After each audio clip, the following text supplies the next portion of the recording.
नमस्कार मैत्रिणींनो, पिहू recipe and art चॅनलमध्ये तुमचं मनापासून स्वागत आहे। किती छान दिसत आहे ना हा पराठा, पौष्टिक एकदम छान असा मुलांना चारण्यासाठी। चला तर मग हा मटारचा पराठा बनवायला आपल्याला इथे 1 वाटी गव्हाचे पीठ लागणार आहे। इथे थोडंसं तेल टाकलं आहे आणि थोडंसं मीठ।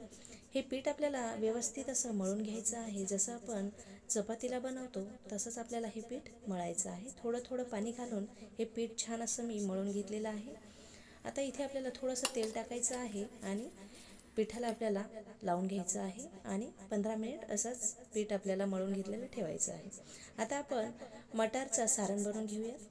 इथे आपण वाटाणे घेतलेले आहेत, छान असे फ्रेश आहेत। इकडे आपण अद्रक घेतलेला आहे, हिरवी मिरची आहे 2 आणि लसूण आहे। थोडेसे जिरे टाकायचे आहेत आणि छान असे दरदरे थोडंसं जाडसर असं आपल्याला मिक्सरमधून काढायचं आहे।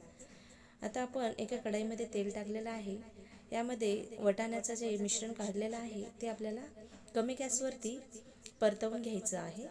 यामध्ये आपण आता मसाले टाकून घेऊया। इथे आपण लाल मिरची पावडर टाकलेला आहे, धनिया पावडर आहे, जिरे पावडर आहे, आमचूर पावडर 1 चमचा हे सर्व साहित्य आपल्याला टाकायचं आहे। अर्धा चमचा गरम मसाला, चवीपुरतं मीठ आणि वरतून हिरवीगार अशी कोथिंबीर। हे सर्व साहित्य व्यवस्थित मिक्स करून घ्यायचं आहे आणि थोडंसं आपल्याला हे वाफवून घ्यायचं आहे। याचा कच्चापणा जाण्यासाठी त्यावरती आपल्याला एक प्लेट ठेवायची आहे आणि छान असं कमी गॅसवरती वाफवून घ्यायचं आहे।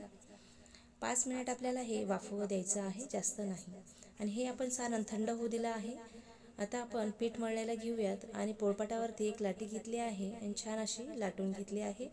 यामध्ये जे काही सारण आहे थंड केलेलं ते आपल्याला भरायचं आहे।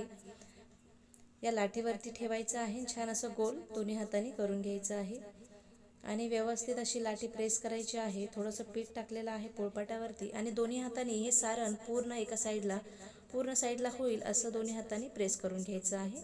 म्हणजे छान आपला पराठा छान बनतो, त्यामधलं सारण सर्व बाजूला जातं आणि छान पातळ असा पराठा आपल्याला लाटून घ्यायचा आहे हलक्या हाताने। व्यवस्थित आपला पराठा झालेला आहे। तव्यावरती थोडंसं तेल टाकलेलं आहे, यावरती आपण पराठा टाकून घेऊयात। वरतून तेल टाकायचं आहे थोडंसं आणि आपल्याला हा पराठा छान असा भाजून घ्यायचा आहे।